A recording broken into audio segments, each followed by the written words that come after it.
मंत्री मनसुख मांडविया ने राष्ट्रीय खेल संघों और भारतीय ओलंपिक संघ (आईओए) की स्वायत्तता को लेकर उठाई जा रही चिंताओं पर कहा कि यह बोर्ड खेलों में अच्छे प्रशासन की दिशा में एक आवश्यक कदम है और इसका उद्देश्य खेल संघों के रोजाना के कामकाज में हस्तक्षेप करना बिल्कुल भी नहीं है। बड़े मजे की बात है कि इस रेगुलेटरी बोर्ड के पास भारतीय ओलंपिक संघ (आईओए) और राष्ट्रीय खेल संघों (एनएसएफ) को मान्यता प्रदान करने, नवीनीकरण करने और निलंबित करने का अधिकार होगा। तो ये अधिकार तो अभी भी खेल मंत्रालय के पास है ही, फिर खेल मंत्रालय के होते हुए भी एक अलग बोर्ड की आवश्यकता का क्या औचित्य है? खेल मंत्री मांडविया ने गत शुक्रवार को संवाददाताओं से बातचीत करते हुए कहा कि हम खेल संघों के कामकाज में हस्तक्षेप नहीं करना चाहते, इसलिए मैंने बहुत सी चर्चाएं की, खेल संघों से बात की, प्रसिद्ध खेल हस्तियों और यहां तक कि उन वकीलों से भी बात की जो हमारे खिलाफ हैं। उन्होंने कहा, हम खेल संघों को नियंत्रण में नहीं लेना चाहते, लेकिन हम खेल संघों में बढ़ती जा रही अनियमितताओं को अनदेखा नहीं कर सकते। खेल मंत्री मनसुख मांडविया ने कहा कि खेल संघों में पारदर्शिता और सुशासन सरकार की जिम्मेदारी है। आपकी जानकारी के लिए बता दें कि इस स्पोर्ट्स रेगुलेटरी बोर्ड के ड्राफ्ट में बोर्ड को दी गई शक्तियों पर आईओए की अध्यक्ष पीटी उषा ने भी अच्छी खासी चिंता जताई है। वरिष्ठ खिलाड़ी और भारतीय ओलंपिक संघ की वर्तमान अध्यक्ष ने चिंता व्यक्त करते हुए कहा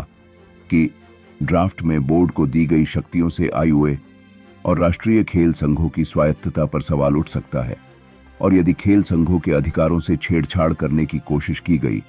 तो इससे भारत को अंतर्राष्ट्रीय ओलंपिक समिति (आईओसी) से निलंबन का सामना करना पड़ सकता है। भारतीय ओलंपिक संघ और खेल संघ के पूर्व के टकराव को देखते हुए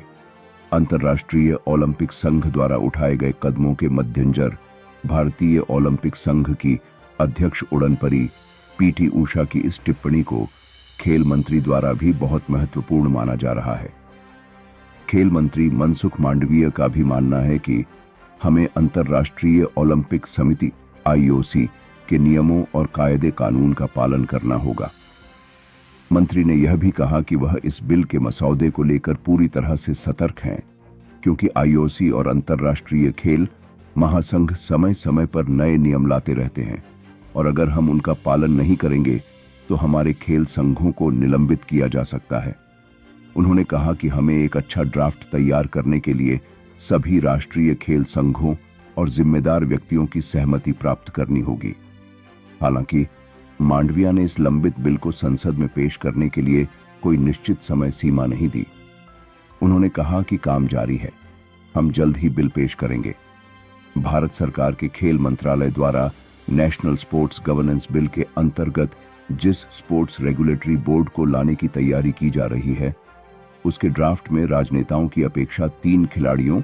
और 2 उच्च स्तरीय खेल प्रशासकों को ही आगे रखने की व्यवस्था है। ड्राफ्ट के अनुसार इस बोर्ड में 5 सदस्य होंगे, जिसमें खेल रत्न और द्रोणाचार्य पुरस्कार प्राप्तकर्ता 3 श्रेष्ठ खिलाड़ी 5 सदस्यीय नियामक संस्था का हिस्सा होंगे, जिसमें सचिव खेल अध्यक्ष होंगे और भारतीय खेल प्राधिकरण के निदेशक जनरल को एक पदेन सदस्य के रूप में शामिल किया जाएगा। 5वें सदस्य के रूप में राष्ट्रीय खेल विश्वविद्यालय के उपकुलपति को नियुक्त किया जाएगा। आपकी जानकारी के लिए बता दें कि ड्राफ्ट बिल के अनुसार राष्ट्रीय ओलंपिक समिति, राष्ट्रीय खेल संघ, राष्ट्रीय पैरा ओलंपिक समिति और उनके सहयोगी संस्थाओं को हर साल स्पोर्ट्स रेगुलेटरी बोर्ड द्वारा निर्धारित सभी सूचनाओं और जानकारियों का सार्वजनिक खुलासा करना होगा। मांडविया ने खेल संघों में चुनावों को लेकर